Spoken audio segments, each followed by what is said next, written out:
আজকের এই সম্মেলনে উপস্থিত ছাত্র ফোরামের সদস্যদের কাছে একটি প্রশ্ন করতে চাই।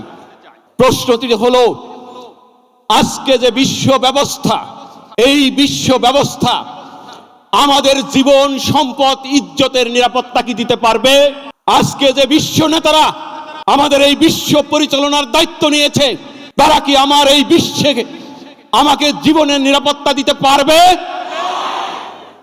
আমরা সোশ্যাল মিডিয়ার মাধ্যমে, পত্র পত্রিকার মাধ্যমে আমরা জেনে গিয়েছি, এই বিশ্ব নেতাদের চরিত্র সম্পর্কে আমরা জেনে গিয়েছি, তা কি তাদের উদ্দেশ্য সম্পর্কে আমরা অবগত হয়ে গিয়েছি।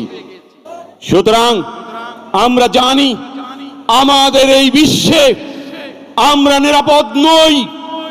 আমরা জানি আমাদের এই বিশ্বে আমাদের অধিকার কেউ দিবে না। কিন্তু আমাদের জন্য একটি মহা সুসংবাদ রয়েছে।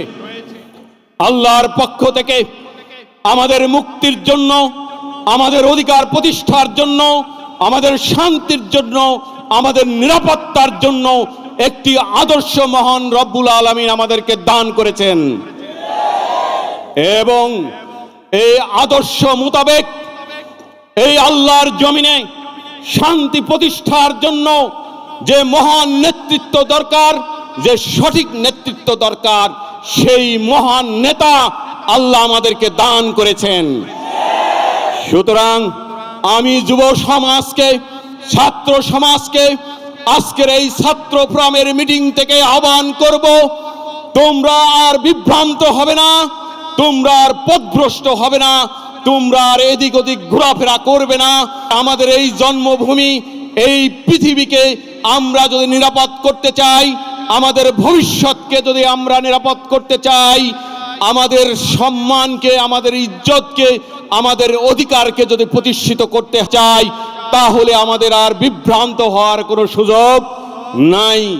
আমরা এই ছাত্র ফোরামের মাধ্যমে আমাদের মাননীয় ইমামের নেতৃত্বে ইনশাআল্লাহ এই পৃথিবীতে শান্তি প্রতিষ্ঠার পথ পেয়ে গিয়েছি। ইনশাআল্লাহ আমরা সেই সংগ্রামে, সেই বিপ্লবে আমরা অংশগ্রহণ করব ইনশাআল্লাহ, নাকি আমাদের বিপ্লব ব্যর্থ হবে না ইনশাআল্লাহ। ব্রিটিশের বিরুদ্ধে আমরা বিপ্লব করেছি, আমরা 52 ভাষা আন্দোলন করেছি, 71 আমরা মুক্তিযুদ্ধ করেছি, আমরা দুইবার স্বৈরাচ শাসকের বিরুদ্ধে বিপ্লব করেছি। আমরা দেখেছি আমরা প্রত্যেকবার প্রতারিত হয়েছি।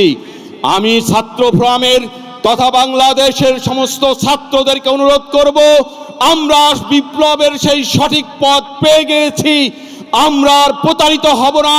আমরা আমাদের বিপ্লবকে সার্থক করতে পারবো।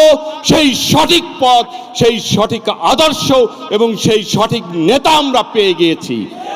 সুতরাং আসো আমরা আবার বিপ্লব করি, আমাদের এই পৃথিবীকে আমরা শান্তিময় পৃথিবীতে প্রতিষ্ঠিত করি। এই আহ্বান রেখেই আমি আমার কথা এখানে শেষ করছি। আল্লাহ হাফেজ, সালাম আলাইকুম।